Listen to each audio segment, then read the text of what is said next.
عمار کراچی سے پوچھتے ہیں کہ سیلاب زدگان میں زکوٰۃ کی رقم سے سامان خرید کر دے سکتے ہیں، زکوٰۃ ادا ہو جائے گی؟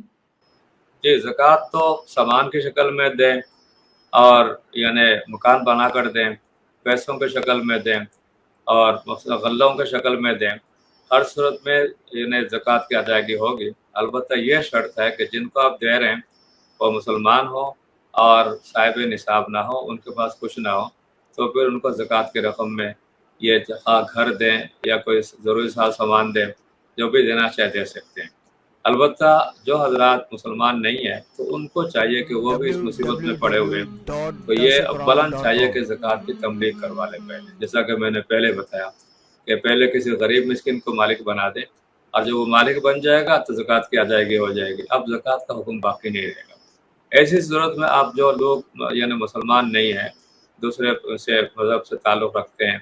تو انسانیت کے حوالے سے اگر یہ زکوٰۃ کی ادائیگی پہلے ہو جائے اور پھر اس رقم کو ان میں استعمال کرنا چاہے تو اس کی گنجائش ہوگی، اس لیے کہ جس طرح مسلمان بھائی اس وقت پریشان ہیں، اس طرح دوسرے حضرات بھی پریشانی کے اندر مبتلا ہے، اور زکوٰۃ کو دیکھتے ہوئے کہ یہ ایک عبادت ہے، ایک نیکی ہے، نیکی خراب نہ ہو اور جائز طریقے سے ان کے ساتھ معاونت کی جا سکتی ہے، اور یہ دیکھ کر زکوٰۃ کی رقم کی ادائیگی ہو جائے گی اور دوسروں کی مدد بھی ہو جائے گی اس طریقے سے۔ www.darsequran.com